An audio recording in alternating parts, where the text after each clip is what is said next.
Class 11 biology में आज हम वायरस के बारे में पढ़ेंगे। वायरस यानी विषाणु के बारे में हम अध्ययन करेंगे। व्हीटेकर ने 5 जगत वर्गीकरण दिया था। व्हीटेकर ने 5 जगत वर्गीकरण दिया। ठीक, 5 जगत वर्गीकरण कौन कौन से थे? मोनेरा, दूसरा जो है वह प्रोटिस्टा आपने पढ़ा, तीसरा आपने पढ़ा फंजाई, चौथा आपने पढ़ा प्लांट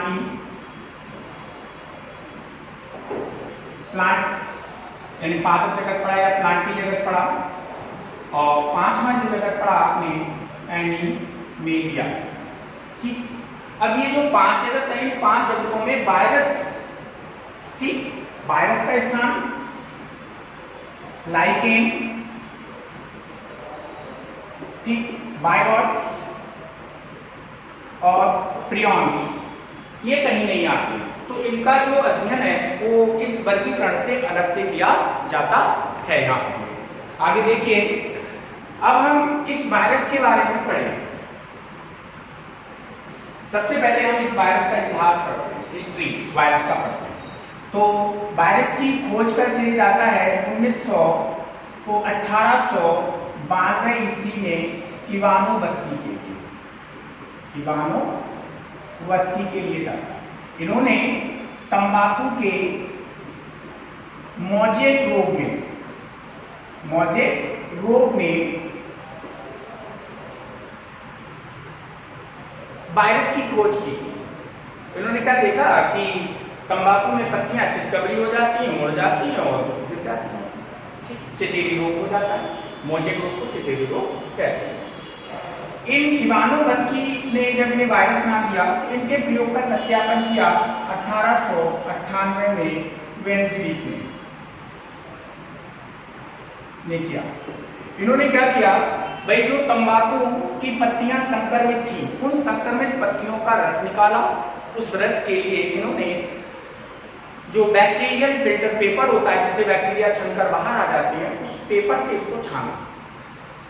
अब छानने के बाद जो बैक्टीरिया, इनको संभावना ये थी कि बैक्टीरिया इस बीमारी को बनाते होंगे, टबैकोमोजिक डिसीज को तैयार करते होंगे। लेकिन फिर उन्होंने क्या किया कि छानने के बाद उसको सामान्य पौधों पर छिड़का, जो पत्तियां सामान्य, तो क्या देखते हैं कि वो पत्तियां संक्रमित हो जाती हैं। अब उन्होंने उस द्रव को नाम दिया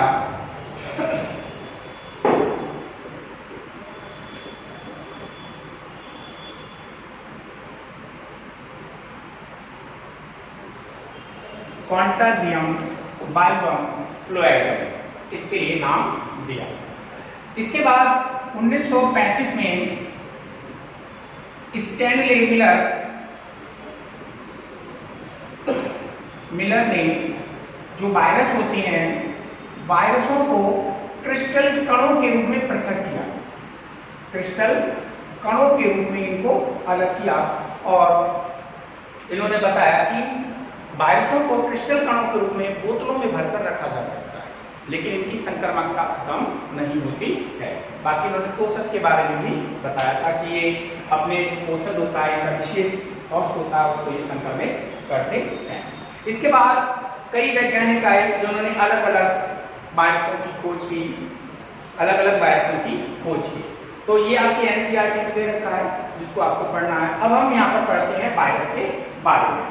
तो आपने देखा होगा कि हम बहुत सारी बीमारियों से ग्रसित हो जाते हैं, जैसे फ्लू है, चेचक है, हेपेटाइटिस है, या इस समय जो बीमारी चल रही है, तो ये भी बीमारी एक वायरस की देन है यहाँ पर। तो ये जो वायरस हैं वो किस प्रकार संक्रमित करते हैं, इसका किस प्रकार ये अपना जीवन चक्र चलाते हैं, किस प्रकार संक्रमित कोशिकाओं के अंदर ये अपना गुणन करते हैं। लेकिन अभी हम यहाँ पर पहले वायरस के बारे में देखेंगे। सबसे पहली बात यह है कि वायरस अकोशिकीय होते हैं, असेलुलर होते हैं, यानी कि इनकी कोई कोशिका नहीं होती। कोशिका से पहले की स्ट्रक्चर है इसकी, कोशिका से पहले की स्ट्रक्चर में ये आते हैं। दूसरी बात यह है कि जो वायरस होते हैं इनका अपना पोषी होता है, पोषण होता है, होस्ट कह सकते हैं। इनकी एक इनका स्पेशल होस्ट होता है, वहीं पर ये गुणन करते हैं, उन्हीं कोशिकाओं को ये संक्रमित करते हैं यहाँ पर। दूसरी बात ये है कि ये जो वायरस है निर्जीव माध्यम में इनको कल्चर नहीं किया जा सकता, यानी कि अगर हम इन होस्ट सेल के बाहर इनको बनाना चाहें तो इनको बनाया नहीं जा सकता है। इसके बाद अब हम यहाँ पर वायरसों का अध्ययन के बारे में बात करते हैं, जैसे वायरसों की स्ट्रक्चर के बारे में देखते हैं किस प्रकार होगी यहाँ पर वायरसों की स्ट्रक्चर।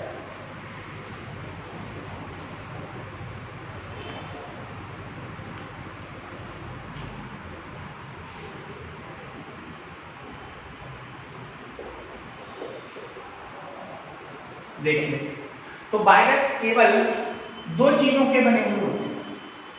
एक तो इनके अंदर न्यूक्लिक एसिड होता है, प्लस दूसरा इनमें प्रोटीन पाया जाता है। तो ये न्यूक्लिक एसिड और प्रोटीन के बने हुए होते हैं। न्यूक्लिक एसिड में भी जो वायरस होते हैं या तो उनके अंदर डीएनए पाया जाता है या फिर उनके अंदर आरएनए पाया जाता है। अब ये भी डीएनए और आरएनए दो प्रकार का यहाँ पर हो सकता है।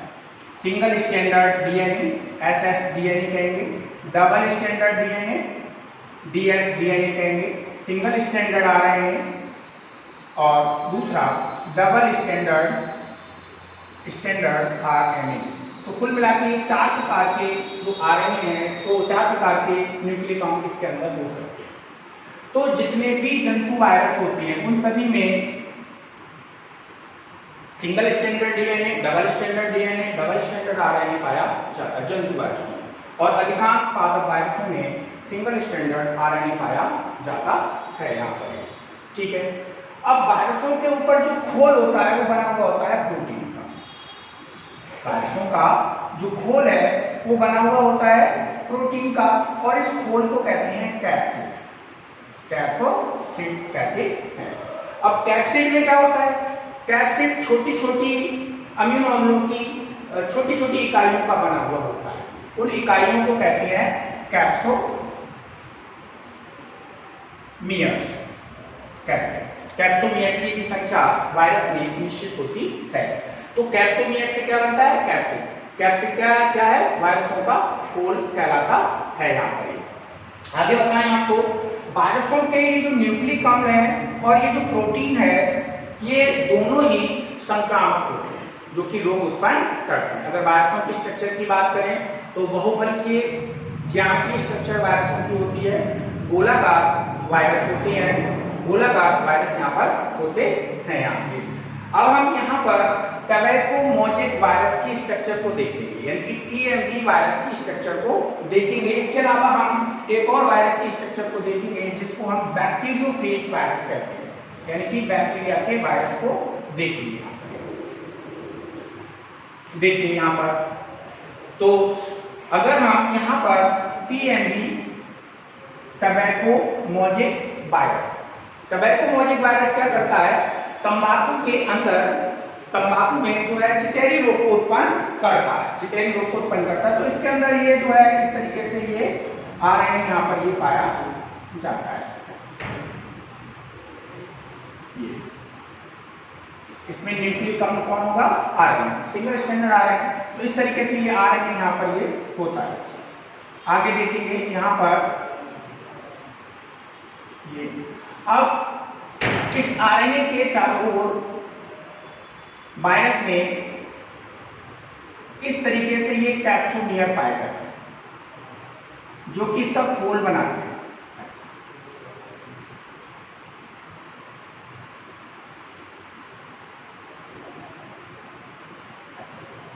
ये चारों तरफ से कैप्सोमियर की जो इकाइयां हैं वो यहाँ पर पाई जाती हैं वायरस।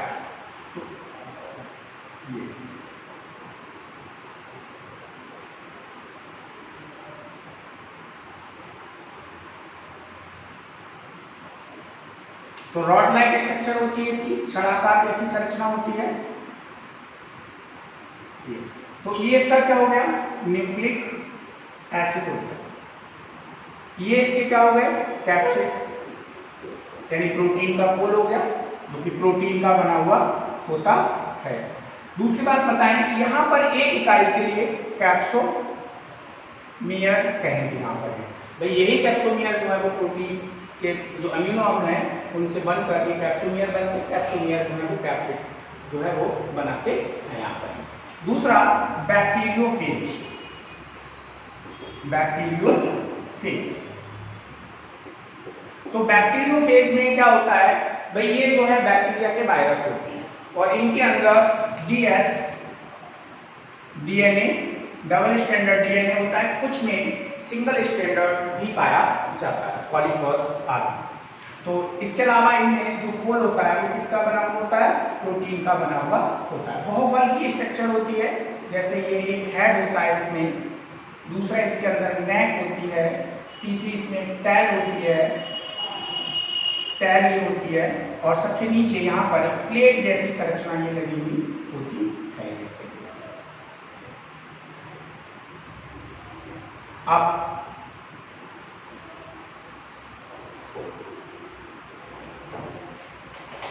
तो ये इसका स्ट्रक्चर कैप्सिड, ठीक, इसके अंदर डीएनए, इसके अंदर ये डीएनए होता है। अब ये इसकी यहाँ पर स्ट्रक्चर जो है वो नेक कहलाता है। अब नीचे की जो संरचना है वो यहाँ पर टैल कहलाती है, ये वाली जो संरचना है वो टैल कहलाती है।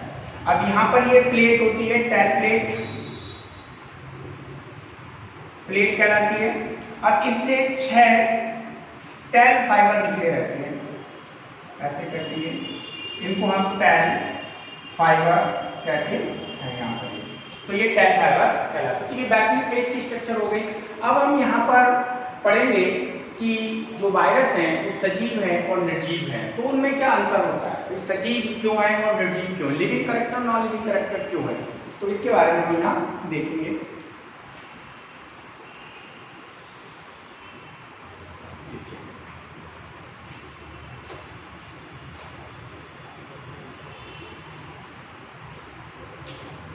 तो लिविंग और नॉन लिविंग कैरेक्टर। तो लिविंग में ये है कि भाई इनके अंदर डीएनए या आरएनए पाया जाता है। नॉन लिविंग में ये है कि डीएनए व आरएनए दोनों एक साथ क्यों नहीं पाए जाते हैं, नॉन लिविंग कैरेक्टर। दूसरी बात यह है कि ये होस्ट सजीवों में गुणन करते हैं, यानी कि अपना रेप्लिकेशन जो है वो सजीव कोशिकाओं यानी होस्ट सेल जो होती है उसके अंदर करते हैं, जबकि निर्जीव माध्यम में गुणन नहीं करते हैं। तीसरी चीज ये है कि इनमें प्रोटीन पाया जाता है डीएनए के साथ साथ, लेकिन यहाँ पर अगर हम बात करें तो इनमें कोशिकांग नहीं पाए जाते, कोशिकांग नहीं पाए जाते हैं। तो ये नॉन लिविंग कैरेक्टर कहलाएगा।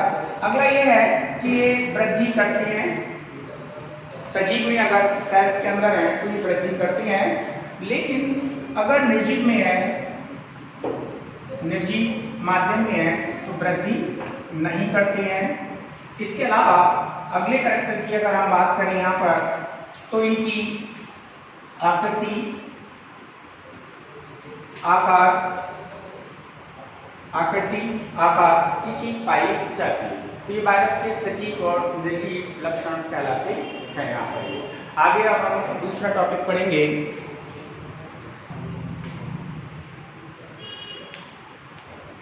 वायरस जो है वो बहुत सारी बीमारियां फैलाते हैं, जंतुओं में भी फैलाते हैं और पौधों में भी फैलाते हैं।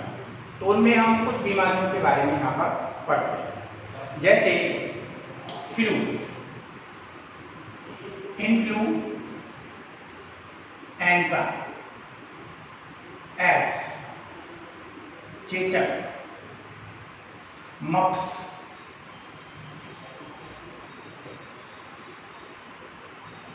ठीक, हेपेटाइटिस,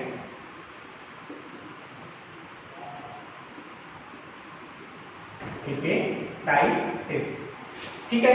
तो कई बीमारियां जो है जैसे डेंगू, ठीक, अभी कोविड चल रहा है, तो ये भी जो है वायरस के कारण यहाँ पर है। अब इसी तरीके की बीमारियां जो दूसरे जंतुओं में फैलाते हैं। इसके अलावा पौधों में मोजेक डिसीज, पौधों में मोजेक डिसीज को फैलाते हैं। सिरा का फटना, पत्तियों में जो सिराएं होती हैं उनका फट जाना, पत्तियों का पीला पड़ जाना, पौधों में वृद्धि का रुक जाना, ये बहुत सारी जो बीमारियां हैं वो वायरस के कारण यहाँ पर होती हैं। आगे हम यहाँ पर पढ़ेंगे वायरॉइड,